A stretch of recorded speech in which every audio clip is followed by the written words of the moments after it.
This is my truck. It's a 2002 Dodge Dakota. And if you squint, it's mint. How fast does this thing go? Does it have automatic transmission? Does it have four-wheel drive? So it's already like 21 years old, but I like it. I got it from the original owner. I don't drive it every day, but it's a useful tool.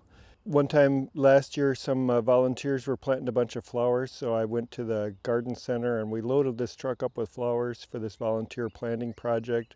I helped some friends move a piano one day. I helped my son move to Vermont. We loaded his go-kart in the back and we towed a car all the way up to Vermont. And this thing's got a V8. It's got lots of power, so towing was no problem at all. I just like to have it. If something comes up, I can hop in my truck and take care of it. Guys, I'm eating junk and watching rubbish. You better come out and stop me. My truck was built by Daimler Chrysler in June of 2002 in Warren, Michigan. The engine was made at the Mack Avenue Engine Complex, and it's a 4.7 V8, which was first offered in the Jeep Grand Cherokee in 1999. It's also called the Next Generation Magnum or the Chrysler PowerTech.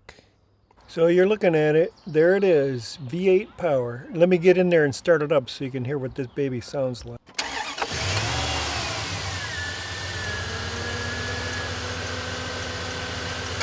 And the color is almond pearl.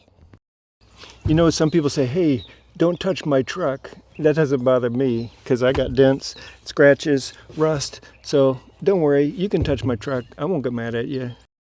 I like it. I got it from the original owner and he bought it in Orlando, Florida. So the first 4 years this thing was in Florida where they don't have to worry about salt on the roads. But after that he moved to Ohio and then to Connecticut. So the Connecticut salty roads kind of got it. It's got some rust on it. I bought my truck 2 years ago. It would have been earlier, and let me tell you the story of buying the truck.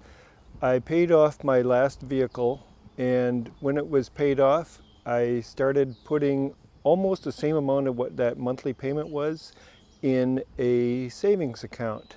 So a few $100s every month automatically went in a savings account, and that was my truck fund. So every month automatically some money went out of my checking into a savings, and one day I looked at it and I said, hey, you know what, that number is almost good enough that I could actually go buy myself a halfway decent used truck. I went to Facebook Marketplace on a Thursday and I found a few Ford F-150s. That's what I was looking for with the 8-foot bed. And I started calling, and one of them, the girl said, well, it won't be ready for a few weeks, but I was like ready to go, so that one was not on my list. And I found a few Dodges and Chevys. So on Friday I went to the bank, got a big pile of cash and stuck it in my pocket. Right. And Saturday morning, Life-saving. my son and I got in the car and we went to look at a few. The first one we looked at, we weren't happy. This is the second one we looked at, and looked at it and checked it out and made the guy an offer, and we went in the house, signed over the title, counted out a big stack of $100 bills, and that's my truck. So when you buy a used truck, you got to check them out pretty close. When I checked this one out, I was looking for, does it start and run? But also I looked underneath to make sure it wasn't too rusty. And when I popped the hood, I saw a great big Interstate battery under there. I was like, oh, that's a good one. Buying a used truck can be dangerous. The first one I looked at, the guy said it had a salvage title, but I was like, nope, don't want it. Until like the 1980s or 90s, the interiors of trucks were pretty sparse, but this is nice. I got tilt wheel and I got air conditioning, I got cruise control, and for entertainment, I have CD and cassette. No auxiliary, I can't plug in any kind of iPad or anything, but it's pretty nice. And this console here, if you pull it up, one person can sit there, but I keep it down, I can rest my arm, and I got a place for coins, CDs, some tools in there. It's pretty nice. And the back seat, pretty roomy. I've never ridden back there, but it's pretty nice. Buzz, I'm going through all your private stuff. You better come out and pound me. What was kind of interesting to me when I first got this truck is I was used to Fords and Chevys where you just grab here and you pull and there's storage. I pulled and there was nothing happening, but for this one, your storage is down here. That's where it is. It kind of threw me for a loop, but that's kind of neat.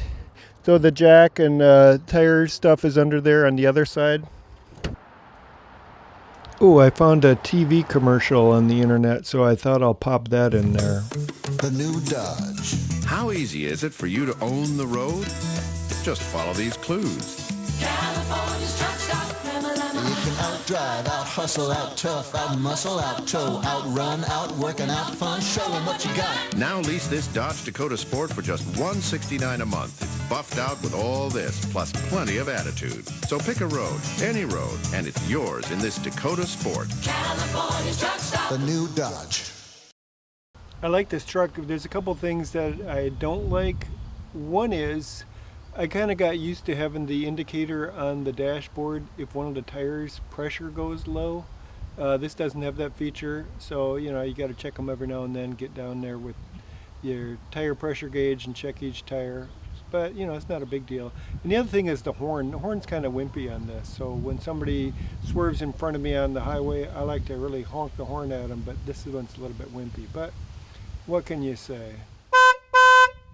That's what it sounds like. This truck is a SLT package, which is kind of a luxurious one. There's also Dakota Sport, which is supposed to be, like appealing to young guys. Hey, I got the Sport Edition.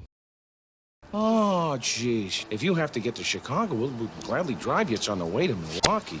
You'd give me a ride? Sure we will. Why not? You got to get home and see your kid. All right, thanks a lot for watching my video. Come back in the future. I'm going to have more videos.